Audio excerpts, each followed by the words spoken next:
Hi, this is another video about research methodology. Again, just telling that this is something that I'm doing for my class, my research methodology class at SAIACS. This short lecture that I'm hoping to do is about something called attitude transformations that are needed for research methodology.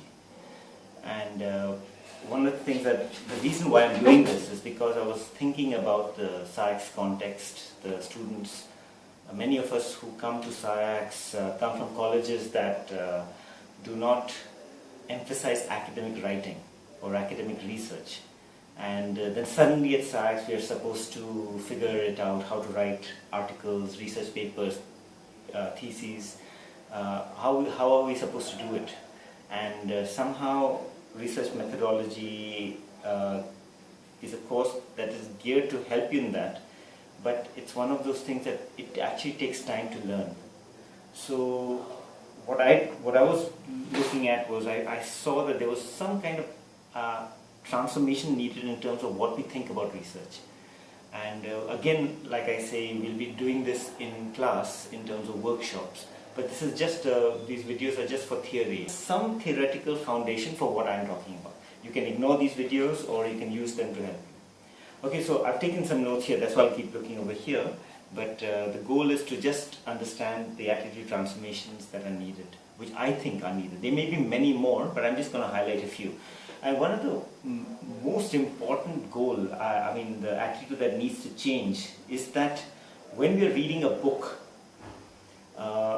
I think some people think that when they're reading a book, they read it so that they learn something from the book. So when you read a book about mission, you're learning something about mission. When you read something about theology, then you're learning something about theology. It's one of those things that you have to be, it's a common thing. We tell our children, read a book to find out. But research now, at least the way academic research is defined today, is not to simply read to learn something, but to determine what you read is better or best for learning. And here lies the difference, where suddenly we are no longer reading a book to learn something. You're reading a book to see how this book relates to another book and perhaps another article, to see which is a better learning for you to learn. And that sort of brings a step of learning. It almost looks like as if you're waiting to learn. You're waiting to actually learn something. And you're not looking at one book to learn something, you're looking at several. Now, why I call this an attitude transformation is because this is what we sometimes call critical thinking. And it can be seen as something negative, critical, and being critical about something. But the goal is to say that what I read may not be right. It may not be the best option. And rather than simply just read something and accept it as true, the question is this the best I can understand? And if you're thinking about writing, is this the best learning I can give my church? Are there better options? Are there ways of understanding that I have not thought about? And that expansion of reading and that evaluation of one material versus another changes the goal of how we read. We're not reading to learn something just as if I'm reading a book about mission and then saying, oh, now I know mission. But I'm reading a book about mission and seeing how this relates to another book about mission and determining which one is better. And that, I feel, is a very important attitude change that needs to come in our reading and naturally in writing. I'm not sure whether all of you can do this automatically. I think many of us have to learn this and have to practice it. But it's an important change that needs to occur. It may not occur today. It may not occur in the next few weeks. But it's something that if you understand this, that you need to learn to read several books on one topic to understand which is the better way, then I think if you can understand that, you're on the way to good academic thinking and writing. The other attitude change, so what we talk about the attitude change about you must learn to read and evaluate multiple options, not simply read one book and learn. but it's the idea of learning best, which one is the better option. But the second attitude change that needs to happen is that research, the data that you get, let's say for instance I learned something, it is not simply for, as if that's the goal. It's not simply as if now that I figure out something, that's it, that's the end of it. I've learned it. So that's the idea that research, the goal is to learn something. It's rather, the goal is to communicate something. The goal is to explain something. The goal is to argue for something. And that's an attitude change that needs to occur as well. Many of us are satisfied to learn something. So let's say we've looked at and learned multiple options about what mission is or what pastoral theology is, or we've learned a new understanding about who God is. However, the point of academic reading and writing is to think of that learning, of what we have learned, not as the goal, that's it, I finished it, but as a tool to communicate, as something as what we get to make a point. It's part of an argument. And I know this expands it. I think it's great to just learn something and just be satisfied with that learning, but we must expand this to how we can communicate to the church, to our peers, I'm not saying for our teachers, because we sometimes think we're doing research papers for our teachers, but it's mainly for the world outside and for the church outside. How do we communicate? And most of us, when we are communicating, we know this very well. We'll say something and we'll justify it with some either experience or some prior learning that we have. That's what we need to see academic writing as. It is that all that we learn must be seen as part of an argument of what we are trying to communicate. It must make a point. And this is more so in writing. Perhaps in conversations we can get by with using experience. But if we are trying to make a point in writing, then we must think of whatever we are learning in our book reading must help us directly or indirectly for making our point. And that's something that is an attitude change that I'm not sure we can do it automatically. It's something that I think we need to learn. What we are learning in our books, all the research that we're doing is for a purpose. To communicate clearly, to to substantiate my argument, so on and so forth. The other attitude transformation, I'm thinking whether this is actually an attitude transformation or not, or whether this is a subset of something else. The idea is that we need to have a broad working knowledge of our topic. Now, I think this has to do with point number 1, where we said that we need to look at multiple sources. But the goal of learning and the goal of reading is also to understand the entire discipline. So you must learn to read about, if you're learning, let's say about, let me take a biblical studies example. Let's say you're studying the book of John and looking at the I am sayings in the book of John, or where Jesus says, I am the way, I am the truth, and you want to look at that. You must also have a clear understanding of New Testament as a discipline. What are the tools in New Testament? What are the ways New Testament researchers talk? Who are the key spokespersons in New Testament writing? And I actually wrote a few things here. Broad knowledge about your topic means something like understanding its history. How did the New Testament discipline develop? What are the main ideas and main content or main theologies coming out of New Testament studies? Where did the discipline come up, and what kind of ideas did it promote? What are its main methodologies? How does New Testament studies progress? That I know something about, so I can say, like, in about 200 years ago or 100 years ago, there was a dominant methodology in New Testament studies called historical critical method. And today we are moving more into literary critical methods, or like, for instance, narrative or rhetorical, and perhaps evangelical critiques, evangelical scholars trying to mix and match. They take a bit of history and they pick up a bit of literary work and they combine it, so that you could call it the holistic or a multiple or an interdisciplinary method. Now, you can actually chart out the history of the methodology of the New Testament discipline, how it used to use methodologies and how it currently uses it. And a researcher must know that broad knowledge, not just in biblical studies, but in missions, pastoral theology, in theology, in religions. We all need to have a sense of how our discipline has grown. And within that is, who are the main scholars?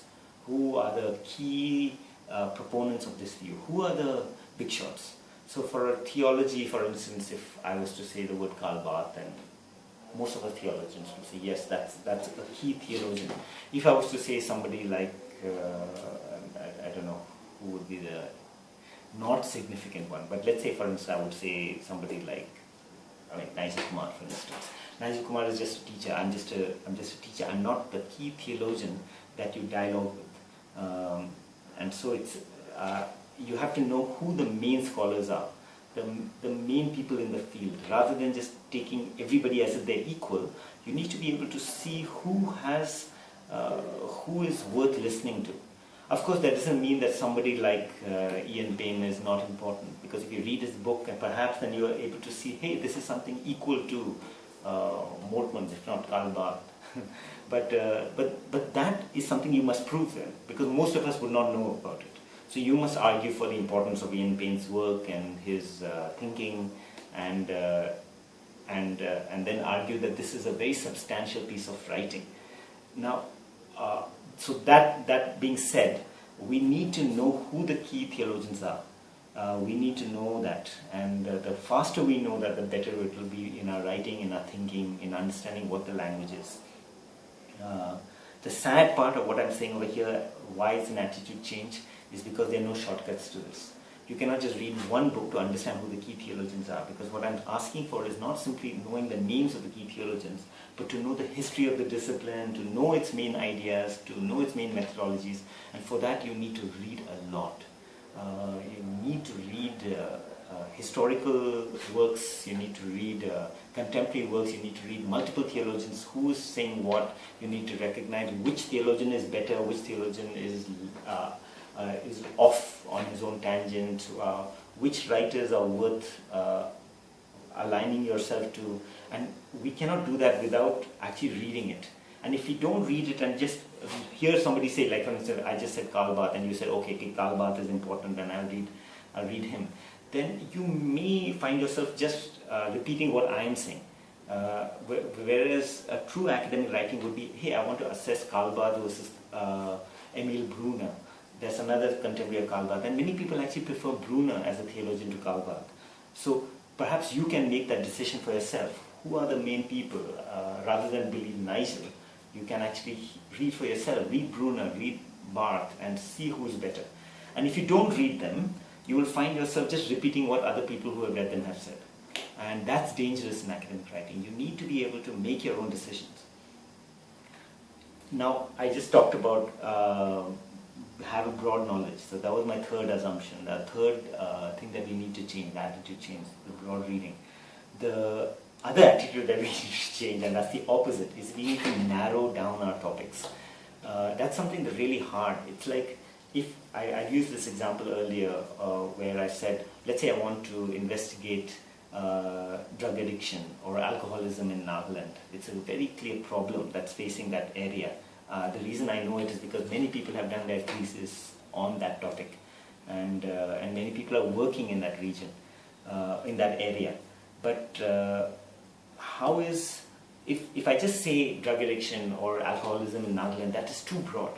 So narrowing down topic would mean something like making something researchable. So if I was to say drug addiction and alcoholism in Nagaland, perhaps I should focus on one. Rather than say drug addiction and alcoholism, I either focus on alcoholism and I focus on drug addiction. They are two similar but separate issues. They relate to each other, but they're not the same issue. Drug addiction is more expensive. Actually, I don't know, but there are some issues in drug habits that are different from alcoholism, and for instance, then you can add smoking. And if to group it all together, it's very tough to address it. So if you narrow down, you take one issue. Then similarly, then you talk about Nagaland, which is very big. Perhaps you can talk about Dimapur, which is the hotbed of these problems. The city, the big city, the plains, where there are multiple cultures and there are many issues happening, and this is very significant. Drug addiction and alcoholism is actually there in the villages and the small towns up in the hills, perhaps. That's something I'm personally not sure of, but you can either take the small hilly areas, which would have different issues, or you can take the big city area, the Dimapur area, which will have different issues. The access in Dimapur is very different from the access in, let's say, Kohima or Mokujang. So that's something about narrowing your topic. Similarly, are you looking at the church's response, or are you looking at the social workers' response? Who are you talking to? Are you talking to the church of how they can help drug addicts, or are you looking at society at large? And again, I would say narrow down your topic. So which society? Are you talking about NGOs, so on and so forth? So that attitude change you must have is how do I narrow down my topic to make it researchable? I have 2 more, so I've finished 4. So let me see if I can finish the 5 and 6. So number 5 is you must have a thesis. Now I know most of us think of thesis as the MTH thesis that we will write, the 120-page work that we have. But a thesis is your point. What are you trying to say? If in one sentence you could say what you want to say, that's your thesis. So for instance, let's talk about addiction in Nagaland, and perhaps let's talk about alcoholism. Actually, no, which one is easy? I don't know. But okay, let's say alcoholism in Nagaland. So my thesis could be that alcoholism in Nagaland, or okay, let's say Dimapur, is an issue that affects not simply adolescents but also the elderly. Now, most people have focused on adolescents as the key focus of alcoholism. But what if, for instance, I start focusing on alcoholism as a cultural problem that affects not just the young but also the old? Our parents, our grandparents, where they are addicted to alcohol, and there are different issues. And so I promote that it's a problem facing that. But that too it's still a problem. I guess what would my thesis be? My thesis would be what would be my solution. So the church, my solution could be, my thesis could be, the church must engage with alcoholism at a universal level. Not simply focus on the young and focus on educating the young people about alcoholism, but educate the church, the children, the elderly, the adults, the leaders. They all must be talked to about alcoholism and about its dangers and how to come out of it. So that would be a thesis where you propose something for the church. What should the church do as a new way as opposed to how things have been done? Now, this is not a great thesis, and I'm sure it can be better, but the idea is that it's something that you yourself are promoting. You will have to make an argument, you'll have to do your research, and you'll have to state it. So that's your thesis. And any work, whether it's a long work or it's something like a short research paper, needs to eventually have a thesis. And the last point is you should try to work with outlines. And an outline means you need to not only have a thesis, which is a broad understanding of your entire work, but every small section must build towards something else and must follow from something else. So your introduction should lead to the next paragraph. Your next paragraph should lead to the next paragraph, which could be your next point. But the way you achieve that clarity is if you write down the thesis or write down the main points before even you start writing your entire work. Now, the reason why I call this an attitude change is because most of us, and I put myself into this bracket, most of us have written like this. When we have a topic, we start writing it right from the beginning, introduction, and we're writing it on our computers or even handwritten, but definitely computers. And the issues and the ideas are emerging as we write. So we're not actually planning towards a certain point. We're writing it, we look at one book, we look at another book, we write it. Then we look out for other books and then we write that point. And that actually is poor writing. I myself have done it, and so that's why I'm saying it needs an attitude change, where we need to know what we're saying before we write it. So I should have done my reading, I should have done my understanding, I should have done my grappling, and I got my point. And then I sit down and write, this point will lead to this point, will lead to my third point, will lead to my conclusion. That kind of clarity, if you can get in an outline, you will find your writing to be much clearer and more effectively argued. And the problem means you need to start early. You need to read much, you need to read earlier, not start last minute, and you need to have a clear sense of where you are going by the time you start writing. I found that when I changed this attitude, when I focused on reading and understanding and developing outlines, I could write much faster then. Otherwise, I was spending a lot of time writing. I would spend many days writing, but it would be unclear. But if I spend many days reading and understanding and developing my outline, then my writing can take a day or 2 or 3. I mean, it can actually be done, depending on your typing speed, much faster. Because you're clear now what you're trying to say.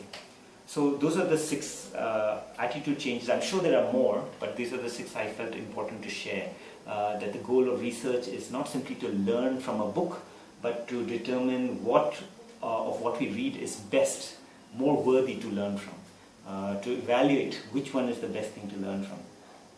Then the other goal of the attitude change that we need to have is that research should be seen as a tool to address issues or problems, rather than simply just for learning. Then we need to read to get a broad understanding of a topic. And then relatedly, we need to develop our research papers that narrowly deal with one specific issue. And then finally, the last 2, we need to have a thesis and we need to have an outline. And hopefully these attitude changes, if you can even focus on these 6 over the next few months, or you will definitely, I feel, improve in your academic writing. Thanks.